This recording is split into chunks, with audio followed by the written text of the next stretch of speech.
দিন আগে মধুপুর গ্রামে একটি বড় শেওড়া গাছ ছিল এবং সেই গাছে বাস করত এক মস্ত বড় পেতনি। যেই ওই শেওড়া গাছের সামনে দিয়ে যেত, পেতনি তাকে ধরত। অনেকদিন হলো কাউকে ধরতে পারি না, এই রাস্তা দিয়ে কেউ আসে না। একবার যদি কাউকে ধরতে পারি তাহলে তার ঘর মোটকাবো। শোনো, আমি কাজে যাচ্ছি, ফিরতে অনেক রাত হতে পারে। তোমার কিছু লাগলে এখনই আমাকে বলো। বলছি, আজকে আসার সময় দেখো বড় সাইজের কোনো রুই মাছ পাও কিনা। অনেক দিন হলো রুই মাছের কালিয়া খাই না। যদি বাজারে পাই তাহলে তাহলে নিয়ে আসতে পারবো, কিন্তু বাজারে না উঠলে আমি কোথা থেকে পাবো রুই মাছ? ওসব আমি কিছুই শুনবো না। আজকে বাড়িতে ফেরার পথে তোমাকে বড় সাইজের একটা রুই আনতেই হবে, এটা আমার দাবি। ঠিক আছে, যদি বড় সাইজের রুই পাই তাহলে নিয়ে আসবো। আর আজকে কথা মনে আছে তো, আজকে ফিরতে কিন্তু আমার একটু রাত হতে পারে। তুমি সাবধানে থেকো। ঠিক আছে, তুমি চিন্তা করো না। তুমি সাবধানে কাজ করো এবং সাবধানে রাতে বাড়ি ফিরে।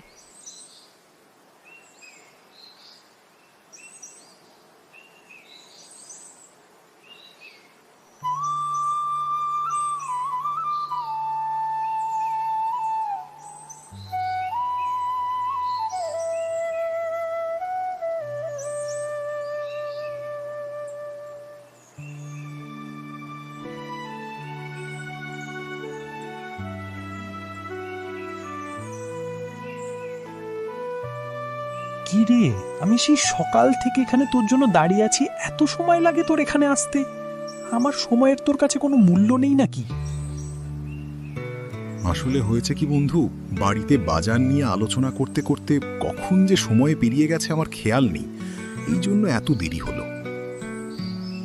ঠিক আছে, এরকম আর যেন কখনো না হয়। আজকের কথা মনে আছে তো?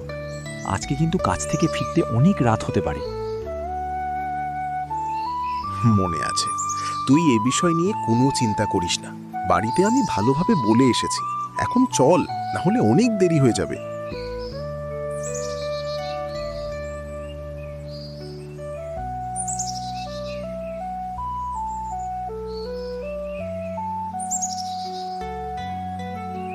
কাজ শেষ করে তাদের বাড়ি ফিরতে অনেক রাত হয়ে গেল।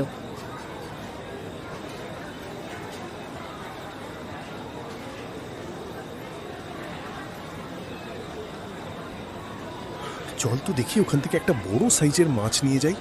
আজকে বাড়ি থেকে অর্ডার আছে, বড় সাইজের একটা মাছ নিয়ে যেতে হবে। কি বলছিস এত রাতে? মাছ নিয়ে যাবি? তুই তো জানিস ওই শেওড়া গাছের পাশ দিয়ে আমাদের যেতে হবে, যদি কোনো বিপদ হয়। আরে ধুর, কি বলিস? কিছুই হবে না, চল একটা মাছ নিয়ে আসি। ফিরে পচা, কেমন আছিস? ভালো দেখে আমাকে নদীর বড় সাইজের একটা রুই দে তো, স্বাদ যেন ভালো হয়। আমি ভালো আছি বাবু, আপনি কোনো চিন্তা করবেন না। আজকে একদম টাটকা মাছ এখান থেকে আপনাকে বড় সাইজের একটা রুই বেঁধে দিচ্ছি, দাঁড়ান।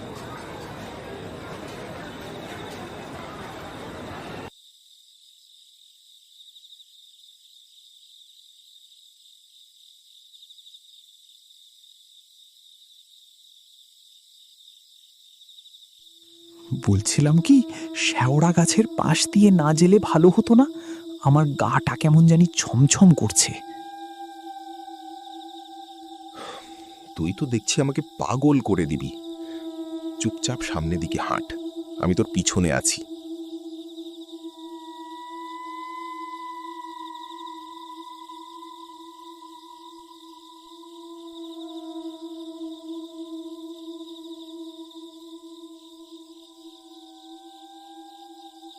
তারা দুজন মাছ নিয়ে শেওড়া গাছের দিকে এগোতে লাগলো।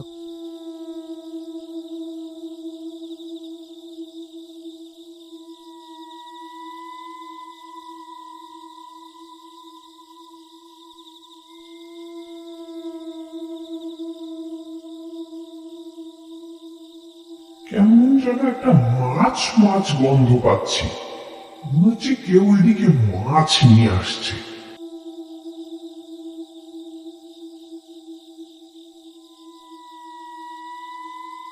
এবং যখনই তারা দুজন মাছ নিয়ে শ্যাওড়া গাছের পাশে গিয়ে দাঁড়ালো,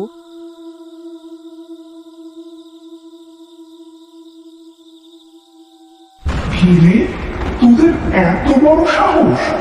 আমার গাছের তলা দিয়ে মাছ নিয়ে যাবি? আজকে তোদের ঘাড় মটকাবো।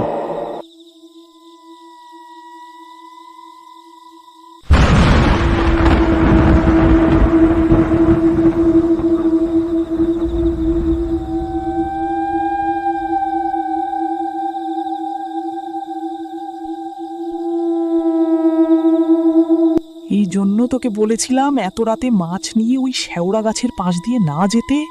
এখন দেখলি তো কি হলো। উপরওয়ালার কৃপায় আমরা যে এখন বেঁচে আছি এটাই অনেক।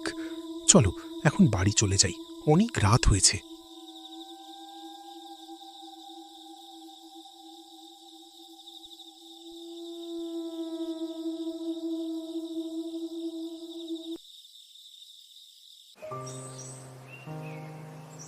পরদিন সকালে তার পরিবারের সবাই এই ঘটনা জানতে পারে এবং সবাই খুবই চিন্তিত হয়ে পড়ে। আমারই ভুল হয়েছে, আমার উচিত ছিল না তোমাকে অত রাতে মাছ নিয়ে বাড়ি আসার কথা বলতে। আমাকে তুমি ক্ষমা করে দাও। উপরওয়ালার কৃপায় আমাদের কোনো ক্ষতি হয়নি, এটাই অনেক বেশি। এরপর থেকে আমরা আর এত রাত করে বাড়ি ফিরব না।